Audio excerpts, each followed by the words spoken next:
What does it do to a soul to grow up without parents, to spend your life searching for a place to belong? Terraine LeBeau has walked through the raw grief of identity loss and the self abandonment that hides inside our closest relationships. His healing became a reclamation of self, and now he channels that fire into supporting charities and coaching women who carry that same silent, devastating ache.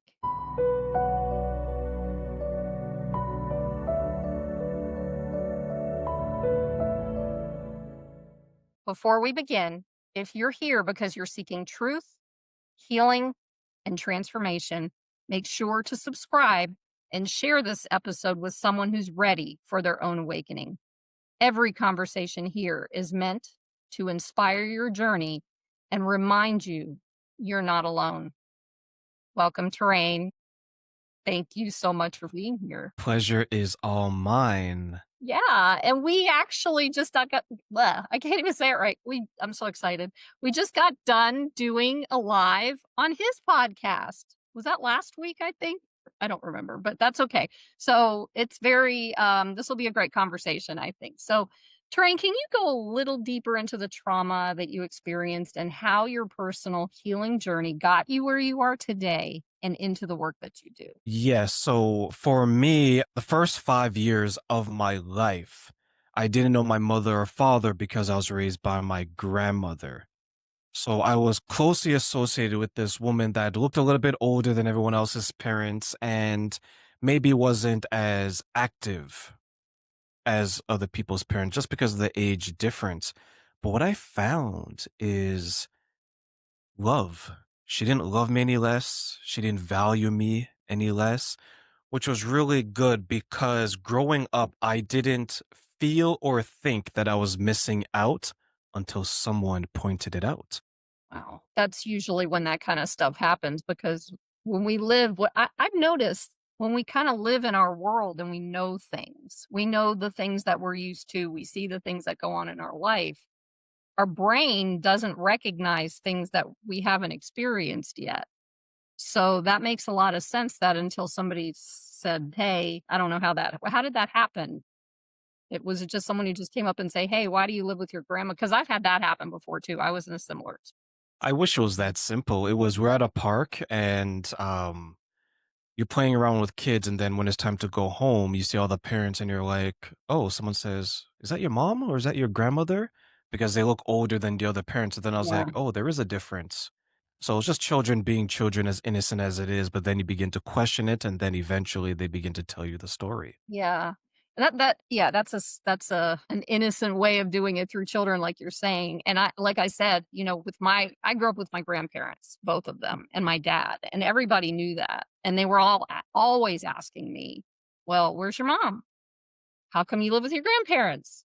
Why is your dad always, working or whatever?" That kinda thing, and that threw me for a loop, and when we talked, on your pre-interview earlier, it resonated with me because I get it. I understand that. I've had an identity loss my entire life, because I always had to kind of fit in with everyone else. Is that kind of what you, also experienced? Yes, that was actually tough.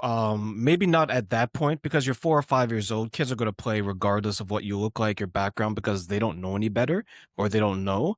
The teenage years is when it began to hit me because my identity was your grandmother's son, right?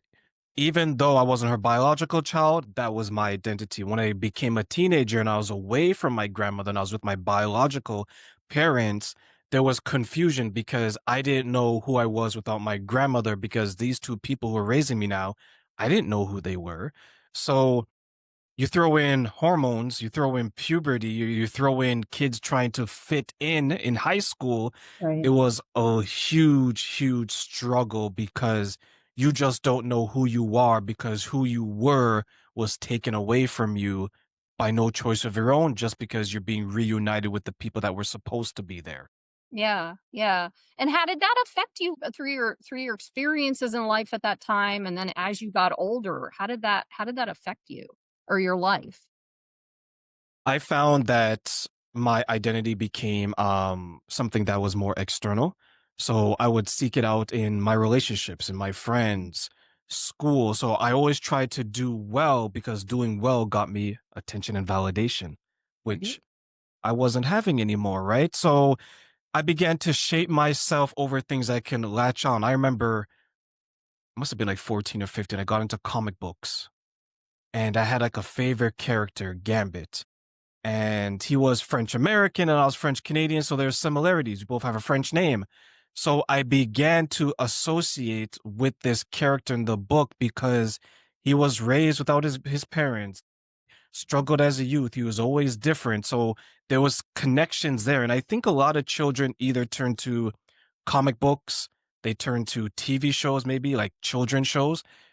But for me, I was fortunate enough where I turned to superheroes instead of maybe, let's say, an older crowd in the streets that are going to maybe impact you in a negative way, where you want that older person validation and you may seeking it in different ways. You may steal, you may cheat, you may do all these things. So I'm very grateful for finding comic books and finding my superheroes. Yeah, that sounds like a really positive thing. Can you kinda get into some of, like, your experiences or whatever, and what that was that led you into the work that you're doing now? Because you do some really, really powerful work from what I understand from our conversations. You're very intuitive, there's a whole lot of things going on there, so, please let us know. Yeah, yeah. So talking about superheroes, like there's this like thing where if you give children like a cape of their favorite superhero, right? They perform better. They feel empowered. So that was my cape. So when I was talking about that, it was Terrain, you're going through all this pain, all this struggle, but you can still be your own superhero. So I had my imaginary cape and I'm flying around and I'm doing all this good things as a teenager. And part of that journey was I was able to fall in love with the church. And the church played a big role because it gave me the ability of belonging.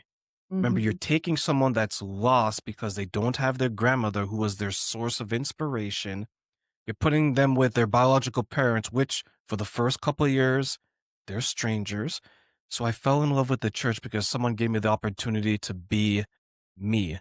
No reservations, no traumatic experience, just show up like you are. So when I got into the church, um, I learned a lot. I became very involved. I was giving Bible talks, I was giving Bible readings. Imagine standing in front of the congregation of a couple of hundred people and you're speaking about something that you're learning about. The biggest fear is making sure you don't trip up those stairs, right? And you fall in front of everyone. So the beautiful thing about that, it gave me the confidence to speak who I wanted to be. And I was able to be who I wanted to be without any judgment, because for the most part, those are judgment-free zones. So I took that and then I shaped the type of life that I wanted. I said, Terrain, I want you're going to be different. You've had a bad past is not going to define you. So I did the religious talks. I did the public speaking. I started to help people in the charities. I was becoming everything that I wanted to be. But the only problem at that point, Caroline, was I still had the same negative people around me. Mm. Now there was a struggle, right?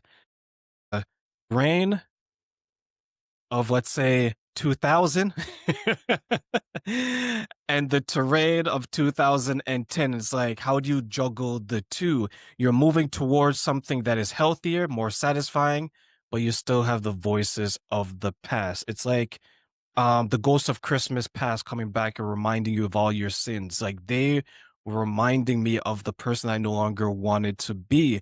So I had to make sure that I remembered I still had a choice.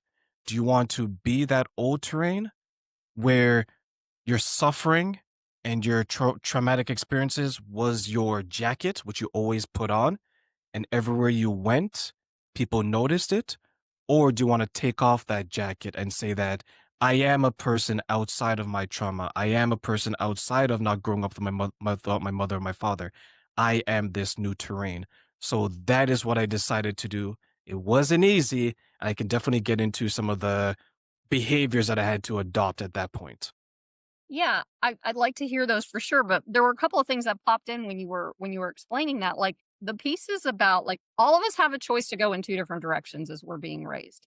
And some kids make a decision, like you did, to not be like them. And then there are other kids who become them, whoever that is, the negative people in your life, the negative influences and stuff like that. Do you have an idea of what made you decide to not be that way? Can you kinda get into that a Absolutely. bit? I'm going to be completely honest. It was hatred and rage. Okay. I hated my surroundings. I was rageful because of everything that was going on. And I mentioned superheroes before. There's this comic book character called Akuma. Mm, He gets his power, and I gravitate to him during this time. He gets his power the anger he gets, right? So for me, I would look at that as there's a version of Terrain out there that is this person that is fueled by the hatred, fueled by the rage, is because I hated what people did to me. I was rageful and spiteful because of it, because I felt that I didn't deserve my childhood. So that was the point where I wanted to change just because I disliked it so much. But then there came a point where it was beginning to consume me. It was all that was on my mind. And I was thinking at that point, do I want to be a part of change that is coming out of an extreme dislike? Or do I want to be part of a change that's coming out of love? So that's how I had to make the shift because I think a lot of times when we want something to change is because we don't like it. Let's say injustice, right? People are attacking old women. You hate that they do it. So you make a change. But eventually, you have to switch over to the love because if you stay in the hate, what you would do is you're going to start identifying people that's causing that.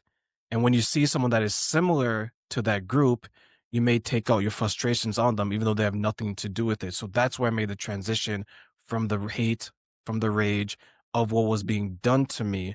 And then I turned it into love. yeah, that's kind of an experience that we're, all having in our society right now. It's like taking all that and blaming everybody instead of, I mean, there what I learned a long time ago is there's no generalization.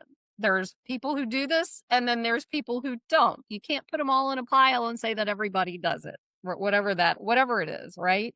I wanted to see if you were willing to give an example of something that you did for the audience, since these conversations kind of guide people through what they're going through, and maybe it'll help somebody on how you release the hatred and the rage as you were working on it. What did you do? I stood in front of a mirror and I'm looking at it's behind my camera right now. And I asked myself this question. Do you want to continue your life the way it is going? And then I had my answer. Then the second question was, how is what you're doing right now helping you to achieve what you want? And that second question is when I began to cry because I Mm, started to realize that feeling sorry for myself, being upset at my childhood, being disliking my parents for abandoning me wasn't going to get me to become the person I wanted to be. So that honest conversation was key because it allowed me to identify what was within my control. mhm. Being born to those parents wasn't. And what was without my control, being born to those parents, and what was within my control. Every action after that. I didn't have to be upset. I didn't have to be frustrated with what was going on, but I could have been helpful, could have been peaceful. I could have turned it into love. So I decided to choose that. So I always tell people have an honest conversation with yourself because you'll realize that what happened to you wasn't necessarily your fault, but what you do afterwards, and you and I talked about this, is 100% your fault. You can choose to be better or you can choose to be bitter. The choice is yours. Yeah, yeah. And what's crazy when I hear you talk, it's like when I was going through my healing journey, uh, I didn't have the capacity to do that, to make those even see those choices. Everything was chaos in my head.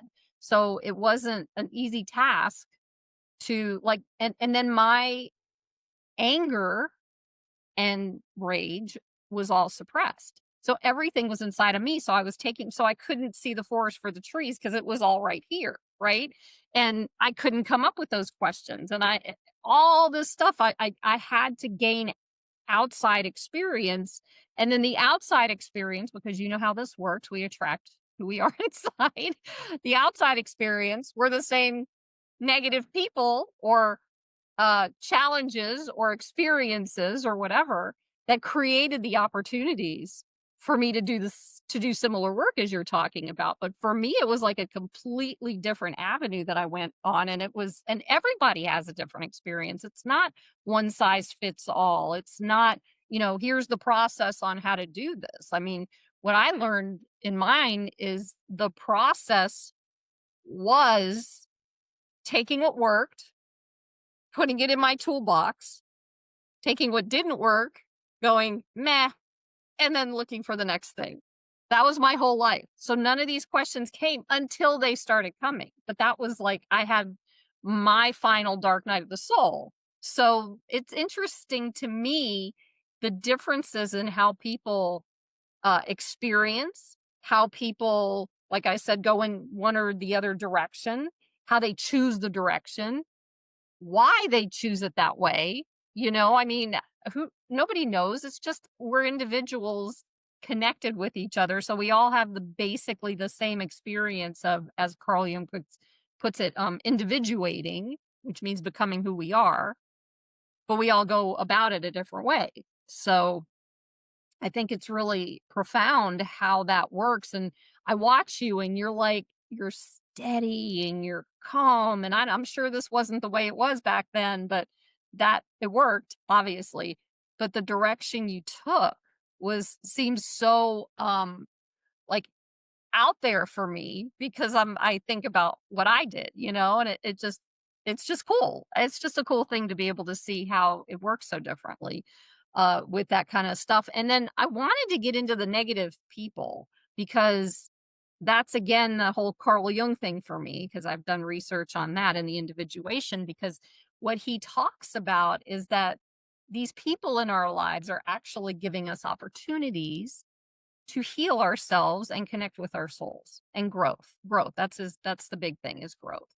And when we get upset with these negative people, we're not really getting upset with them. I think we're getting upset with ourselves because we aren't able to work through that and understand why all these people are showing up and why the same person shows up over and over again or whatever. um what was that like for you? Like the negative people in your life, are these people who were just saying, "Oh, you can't do that," or "Why are you doing this?" or that kind of thing? Or what can you kind of get into a little bit about what the negativity was like for you that you had to, break through? Yes, I have a perfect example of that. So as I was going through this journey, I was dating someone at the time, and we started off young. So we're probably 18, 19 at that time. I was a late bloomer for those who can't pick up my hints. Oh, when that happened, our relationship was ending, and she decided that she was going to not accept that it was ending. So she put that she was pregnant. And what happened is that she faked being pregnant in an effort to keep me around. She actually wasn't. She lied. But because of the people around us at that time were so full of drama because it's their second job, they believed it and ran with it. So it's interesting that when you start to fix yourself, tests, reminders pop up and they say that, hey, make sure you stay on the course. So while this was happening, I was having the conversation with some people and I just asked some questions. I was like, okay, let's say she was pregnant, for example. When did she get pregnant? How did it happen? How long is she, right? They didn't have answers to these questions. So eventually she admitted to the lie. But because sometimes the lie is better than the truth, people will still gravitate to the person that's lying. So I took that as an opportunity for me to say, for life to tell me that, Terraine, you're on the right path. Don't fall back. So when it comes to the negative people, I had to make sure that I was setting the proper boundaries. Caroline, I had no idea what boundaries were before this situation, but I definitely found out what boundaries are now. Oh, the hard way, huh? Right? Yeah. I found out the hard way Yeah. because life will whisper. If you don't hear the whisper, it will shout. And when it shouts for everybody to see. So that was the shout. I heard it. My girlfriend at the time heard it. The entire neighborhood heard it. People at school heard it. Every single person heard it. So I had a choice. I fight, I take flight, or I fawn, or I freeze. It was a stress response, right? Or so I decided to fight for what I thought was right. And what was right was my journey. So when it comes to the negative people, I had to identify which behaviors I want in my life, which is going to help me get to the person I want to be, and which ones can't. So those people at that time no longer became a part of my life. The hardest part after that choice was the loneliness. Mm. I no longer had my circle of friends. It was just me, myself, and I at the age of 20. During this time, we were moving, so we moved to a different neighborhood. So not only did I lose my friends because of this situation, even if I wanted to come back, there was distance. We were living in another part of the city. Everything was new. But what I learned about that is I became comfortable with my own thoughts. I loved me in ways that I was unfortunately going out to find it in other people, like the example I gave and like previous situations. So even though these are at the time, this was my girlfriend at the time, my friends at the time who were very close to me, life showed me that they couldn't make the journey anymore. And then life gave me the choice to either go back and be one of them or continue forward to the man that I wanted to be. And I made the choice to continue to be the man that I wanted to be.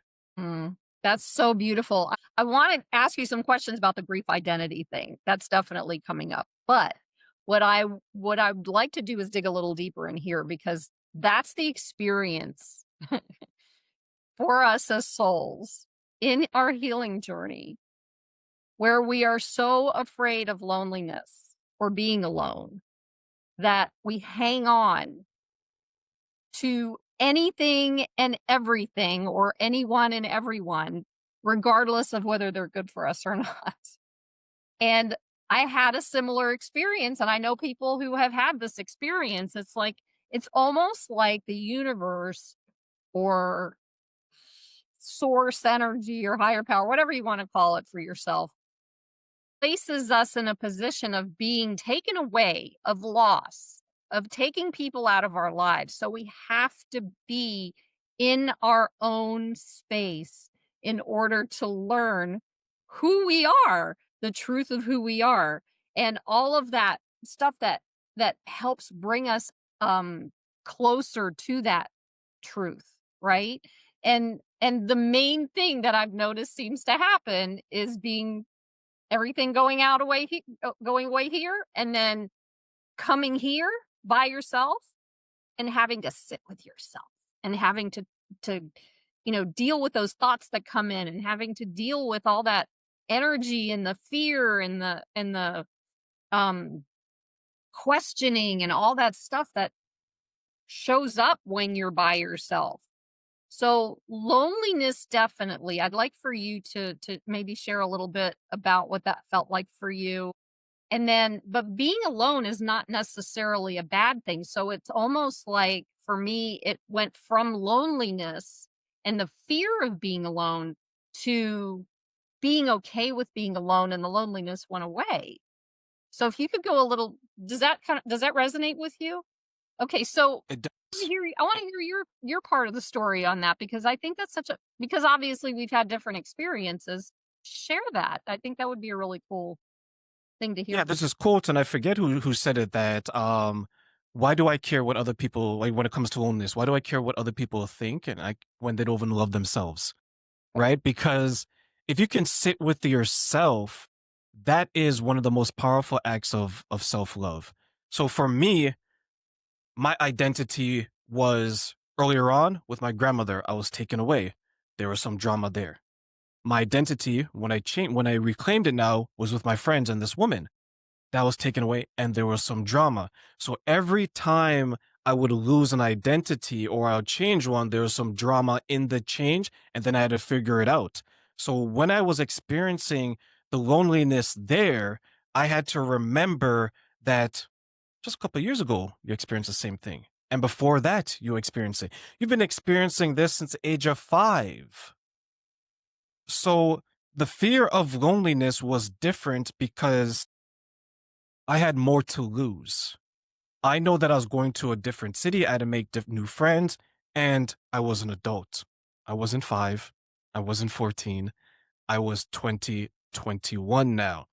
So at that point, it was, Terraine, are you feeling alone or is it loneliness? I had to define it for myself. So when I was experiencing that, the lowest point was maybe I'm not worthy of better. Maybe I've misrepresented my value.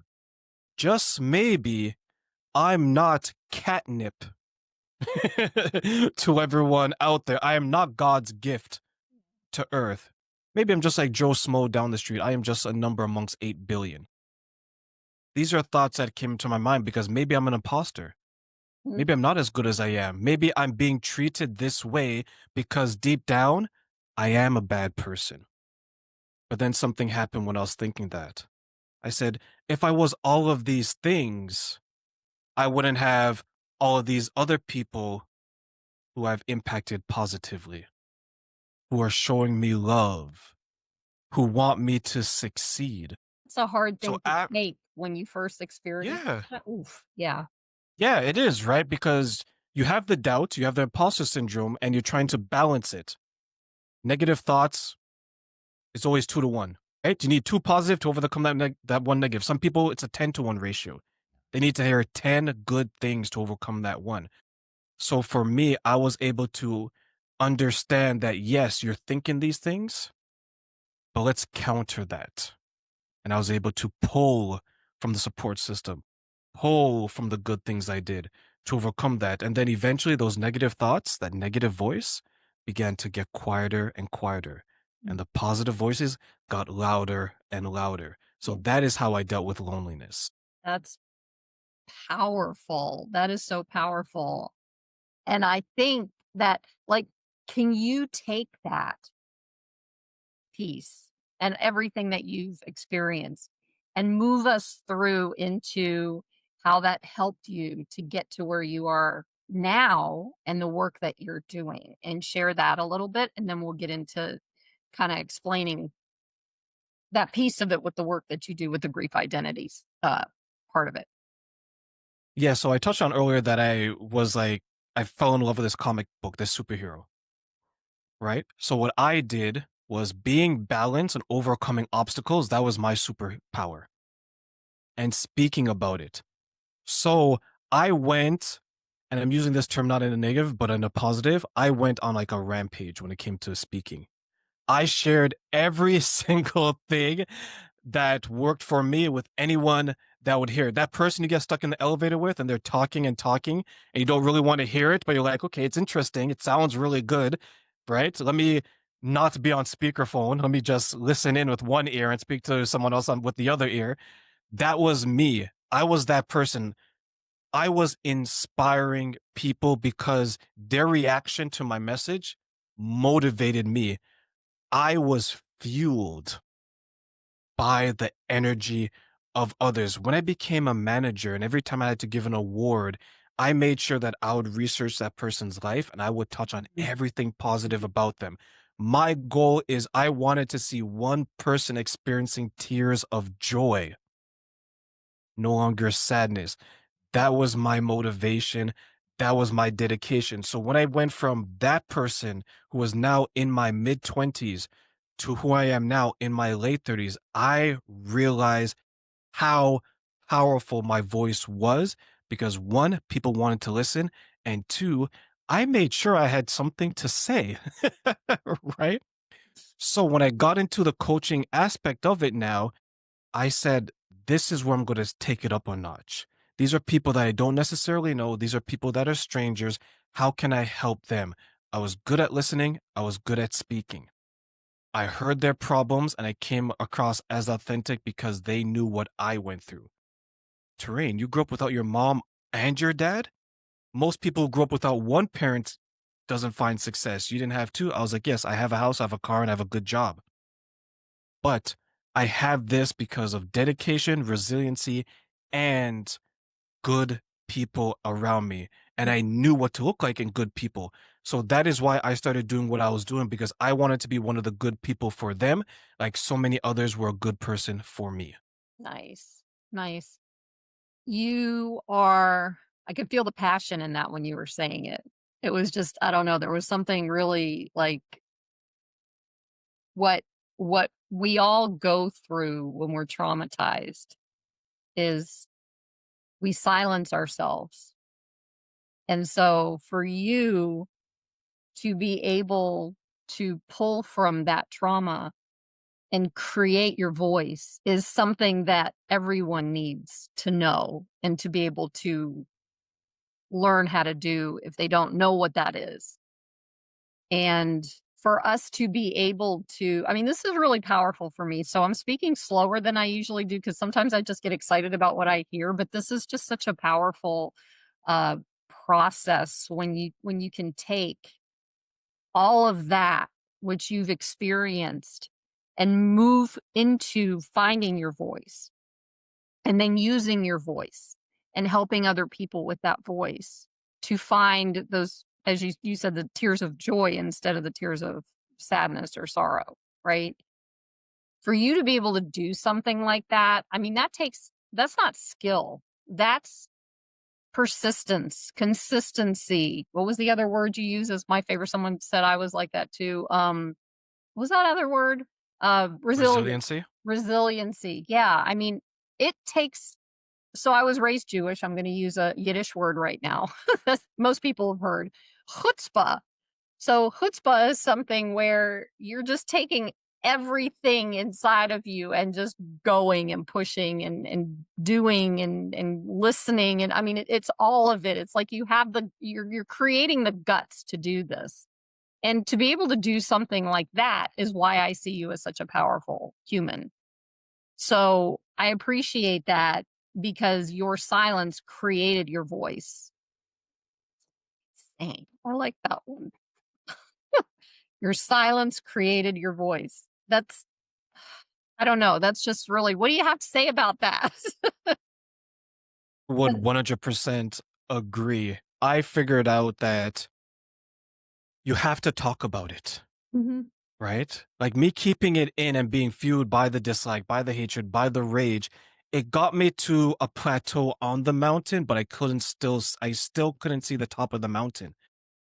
Right? So I had to change my perspective. I had to change what drove me, what will fuel me. It's like you have a car and you have a choice. Either you can, if you're skilled enough, you can drive it or you could be the passenger. I was giving everyone else the opportunity to drive me where they wanted to go, but it was never on my journey because it's always like, yeah, at the next left turn terrain, that's your stop. But that left turn never came until I decided that I was going to be the driver. And if there's a passenger, I'm happy for one. If there isn't, that's perfectly okay because when I turn left on my journey, I know I'm going to see a Caroline. I'm going to see some other people because at the end of the journey, that's where you find your tribe. You're collecting them on the way, but as you're collecting your tribe, you're also discarding people who are holding you back. Some of these people are anchors on your ship. They're not wind in your sails. So when you start to identify why you can't speak about your problems, why you can't articulate it, then you're going to be so much more stronger because once you are not able to be silenced, everyone has to listen. They may ignore it, but they're going to hear you. And it goes back to that old saying, right? Your progress is going to irritate their demons because the more you talk goodness into reality, the more the light gets shined on them, and then they're going to start to scatter. Or they may start to attack you, but you know what? Your success is going to be your shield. For those who are religious, like having the suit of armor for the Christians out there. You're going to have your breastplate, you're going to have your shield, you're going to have your sword, which is your wisdom, which is your knowledge, and you're going to have your helmet because you're going to be protected by the attacks of other people. And rest assured, in the beginning of every journey when you're healing, you will be attacked because that is the world testing you to see if you're going to go back to your old ways or you're going to stay the course. Yes. Wow. All right. I'm out.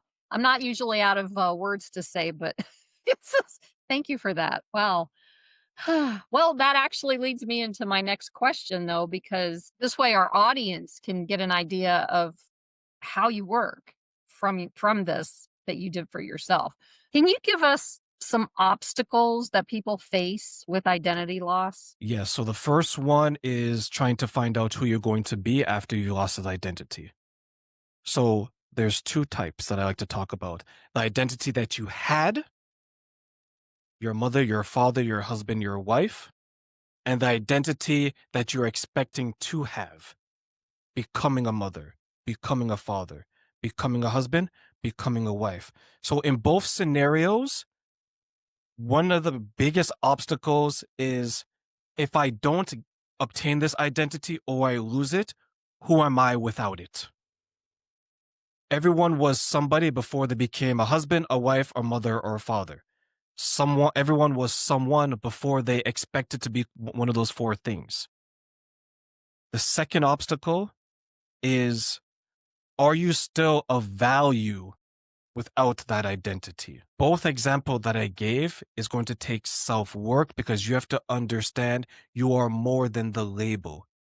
Terraine is great, whether he is a husband, a father, a coach, a charity worker, a bank manager, because I was something before these things. I may not have always liked every part of me, right, during that time, but there's still some aspects of me that I loved because if there wasn't, I wouldn't have grown it and nurtured it and loved it into what it is now. So, big obstacle, understanding who you were before this identity. And the second one is, do you still have value with or without that identity? Okay. And the value piece is huge because value, It a is lot of big. us, yeah, a lot of us have a hard time valuing ourselves. And so if we don't value ourselves, we really don't have an identity. I would think. What would you say about that? Problem with value that some people would experience is that they think it's arrogance, Hmm. right? They think that if they, because some people look at themselves and maybe ask the question, who am I to give myself this amount of value? Turn that around. Who are you to not give yourself that type of value, right? What is preventing you from saying that you are the greatest thing created? Mhm. Why can't you think that way, right? Why All the can't you start voices your in your confidence? head. Yeah, or it could be limiting beliefs, right? Let's say Yeah. from childhood you're told that you're only good if you get straight A's, but you're a B plus student. Right? Let's say a lot of women, right, whose value in a lot of sense is tied to their looks. Let's say you're overweight until you're about 25. What do you think you heard for the Mhm. first 25 years of your life, right? That is damaging. Goes back to the B plus student. Let's say that you didn't get any attention or any validation or any love because you couldn't be an A student, right? But your sister and your brother and your other siblings were, right? So now your parents are rationing out their love and you always seem to only get the crumbs off the table. So that's where, in a lot of cases, it comes from when it comes to value. But value is always going to come within. Yes, you can dress up yourself to feel good, but that's worthiness, which is totally different. But your value will come from you, your behaviors, who you developed yourself to be. And of course, it originates from the heart. We're on the same page. Cool. But it takes a lot. You have to connect with your heart first before you can feel that. And it sometimes it's a challenge, but it's doable, and it's a wonderful thing. I would like to know how we can work through identity loss. Yeah. So contacting me, of course. No, I'm just joking. No, So, but that's it. That's the point behind this. yeah.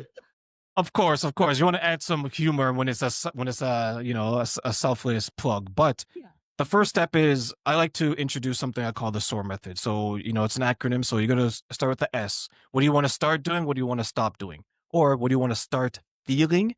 And what do you want to stop feeling? So it could be that Terrain, I want to start feeling valuable and stop people pleasing. That's the first step. So we develop behaviors, right? And then it takes us to the O. What obstacles in your start stop that you need to overcome, Mhm. right? Maybe it's my parents didn't think I was worthy. Maybe it's that all the men and women that I dated in my life always told me that I was beautiful, but they ended up using me for my money and my resources. Or I'm so afraid of commitment that I bury myself in work and I work 14 hours just so I can be around people because when I go home, the bed is cold, dinner's frozen, and the only people that talk to me when I'm home is the TV. Mm. That's a very sad and unfortunate life, but that's reality for a lot of people, right? And then you have the A. The A is like, what do I acknowledge and what do I want to accept? Because there's going to be things that you're going to have to accept, which may be difficult in the beginning, but you're going to work through. One of them could be that I need to accept responsibility for my actions going forward. That's tough. I need to accept accountability for my behaviors going forward. That's tough as well. And then you have the R is like, what do you want to reclaim? What have you lost that you want to get back? Train, I really miss being with someone because I no longer have someone that hugs me or no longer hear the words, you're important, you're special, I love you. So that is how I help people overcome it through my SOAR method. That's awesome. Wow. Hmm. You got me on that last one. Thanks. The hug part. Well, I still get hugs, but that's, sometimes when you really need it in the moment and you kind of live by yourself, that's understandable, but there's always a self hug. We could always do that because that works just as well, if not better sometimes. So I'm going to ask you some questions that I ask all of my guests. If you could offer one piece of advice to someone just starting their healing journey, what would it be? It is going to be hard, but don't give up. Find the value in the journey because it's going to be longer than you think it's going to be. So this isn't one of those build a booty diets you see on social media, 90 days. It's going to take you a little bit longer than that. And on that note, another advice regarding that would be you're doing it because you love you. You are worth the struggle. You're worth the risk because the reward is seeing yourself smile in the mirror every single day. So that's the advice I would give. You said something in that was really powerful. And I just wanted to add something because not everybody feels this way from my own experience at the beginning. So you said you love you. This is something that most people get to step into. So you may not feel that way at the very beginning in order to make that step. But what happens is the more you do this work and with Terrain, so I threw the plug in for you. The more you do this work, the closer you get to feeling that love for yourself. And that is an inspiration for yourself to keep going. That's where the resilience comes in. That's where the consistency comes in. That's where all that stuff comes in. So if you don't feel like you love yourself now, because I'm already hearing questions like, well, what if I don't love myself? If I don't love myself, I can't do this. Well, that's not true because I didn't love myself and Terrain probably didn't love himself either at the beginning. But every step of this journey leads to that love for yourself. I'm doing it right now, but that's not why. But this is something I always do when I'm going through something is I would put my hands on my heart because when you do that, it directly connects to your subconscious inner child. And that's where you get to feel that little girl or that little boy and feel that love and start building that love. Because when you look at yourself in the mirror, you're looking at yourself as an adult. And doing this helped me to do, and also having pictures up of myself when I was little, was to be able to picture myself as that little girl, and then I could step into thinking about that and her as a 6-year-old or a 5-year-old or whatever. It was so much easier to love myself at that point because no child deserves that, the stuff that we've been through, period, right? And it really helps us to walk through things, or it helped me to walk through things when I couldn't connect with that as an adult with myself. So I wanted to just help that out a little bit because I know I didn't feel that at the beginning, and it's powerful because then you get to love you, and that's where it builds and builds and builds on that too. So would you agree with that? I will, and I will also add that a lot of people who struggle with the loving themselves piece, if you were to ask them what is love, like for them to define it, they won't know how to define it. So that's part of the reason why we don't know how to love ourselves because, like, I know what it is in movies, the flowers, the chocolates, the red carpet, the doves in the air. I know that type of love. But is that the type of love that's going to make me go out in the world and want to make it safe for the woman I'm with? Or is that the type of love that's going to send women out there to be the peace and happiness for their partner? So we have to define what the love is and what the type of love that we want, because sometimes we try to find the wrong type of love in the wrong type of people and then get surprised when we find ourselves in wrong situations. So to your point, I definitely agree that we need to define it and then find it. Yes, and the only reason why we're looking for love in the wrong places, this was a song at one point. The only reason we do that is because, like you're saying, we don't know what it looks like. When you don't know what something looks like, and we kinda touched on this a little bit earlier, when you don't know what something looks like, you don't know what you're looking for. So there's nothing wrong with you, it's just that you don't know, you know? So there's that. So how do you define awakening? I would define awakening by someone eyes opening and seeing something that they felt was there, but they couldn't see and understand it. So, a good example would be you're around someone and their life is always chaotic. You feel that it's wrong, but you just can't see the problem because to you, your perspective hasn't shifted until there's an awakening inside you and you realize that No More Drama is not a Mary J. Blige song only. It's something that you can go through as well. And then you begin to pinpoint and be like, oh my goodness, this behavior is causing that. This behavior is causing this. There's a movie, Constantine, and his blessing and his curse is that he can see the demons inside people. He was awakened to this. So similar to us, when we become awakened, we start to see things in people that maybe just a month ago we didn't see. And once you start seeing it, ladies and gentlemen, you cannot unsee it. That's right. Okay. Right. So that's awakening to me. It's scary. You're Yeah, like, oh my God, yeah, my friend of 10 years is actually a monster. He's a yeah, womanizer. yeah. He was always that way. You just couldn't see it. That's awakening to me. That is an amazing description. Thank you for that. And I have to ask you, for my own sake, I guess this is the age difference. Who is Mary J. What was that? I don't know that. Mary J. Blige, look her up. She's called the Queen of R&B. She has a song "No More Drama," Okay, and it's literally her talking about all the drama that she had in her life, and she wants no more of it. nice. That's exactly what it is. We want Yeah, no more drama, that's right. and the visuals in that video, heartbreaking, absolutely heartbreaking. What do you believe soul divinity is? Soul divinity.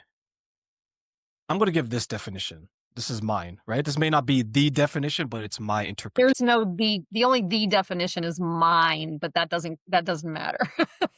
Good, good. So this is my definition. Soul divinity is when your soul, I'll start from there, is when your soul finds a connection with a like minded soul and you guys connect in ways that maybe initially you didn't understand, but the energy is felt. on I want to say on a spiritual level, but it's felt in a way that initially you can't describe it, and it just feels right. And I'm not talking about romance. I'm just talking about this person has good energy, good vibes, and the more you speak with this person, the more you see yourself in that person because that connection is there. It's like when you talk about something and you may have known this person 2 years and you're like, wow, it feels like this person has known me my entire life. I was speaking to someone that believes in astrology and they believe there's something called, I think it's kindred spirits, where the spirits who travel throughout life and they get reconnected at different points. That to me is soul divinity, Mm. where this person reminds you of something that is so close to you. Like, I didn't tell anyone this, but somehow they're saying certain things that remind you of that and shows you there's an understanding, even though you know they were nowhere to be around. Their body wasn't, but their soul was. Their emotions were. So that's what soul divinity means to me. Nice. That's beautiful. Thank you. How can here it is. This is a big one. You ready? How can people get in touch with you? Soul divinity. Here it is. You can, Telepathy. Telepathy. yeah, here it is, right? No, you guys can get in touch with me at www.behindtheshades.ca. All the information is there. If you mention this podcast, you get 1 free hour of coaching on me because the host is she's a fantastic host and her and I become very close. So I'm definitely able to offer that gift. As well as if you ever want to have a conversation, just email me at behindtheshadeinterviews@gmail.com. Beautiful. You. All right. Is there anything else that you would like to share with the audience before we wrap up? Yes, to everyone listening, I want to share this message and hopefully you take it as wisdom. Whatever it is that you've gone through, it's okay that you've gone through that. It's not good. It's definitely bad. It's not your fault. Okay?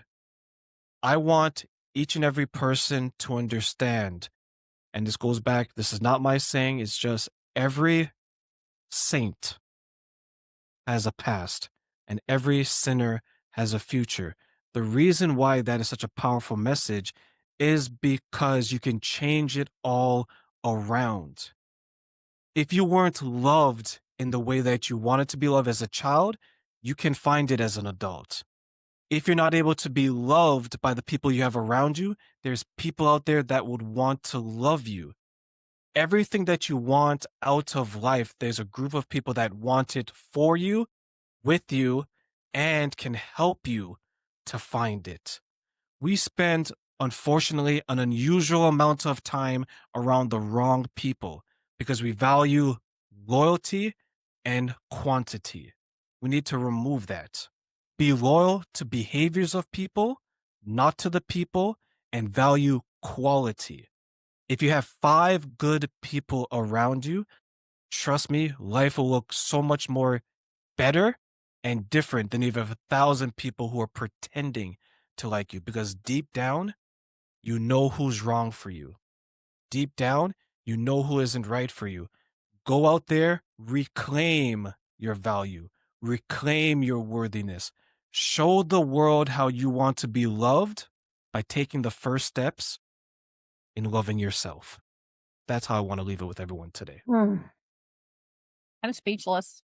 I don't even know what to I mean, this is you brought tears to my eyes listening to that. I'm just like, thank you so much for sharing that because somebody I needed to hear that apparently also, but somebody out there needs to hear that. So thank you so much for that. And Terrain, thank you for bringing your depth, your honesty, and grounded presence to us today. Your story shows how identity isn't something we inherit, it's something we reclaim through truth, courage, and the willingness to stop abandoning ourselves. The way you support others through their own silent grief is a reminder that belonging begins within and that healing is the path home to who we've always been. To my audience, may this conversation invite you to honor your own becoming and recognize the places where you're ready to return to yourself. Thank you for being here with us on Awakening Soul Divinity. Thank you for being here. Click on one of the videos below to keep going on your healing journey. And don't forget to subscribe.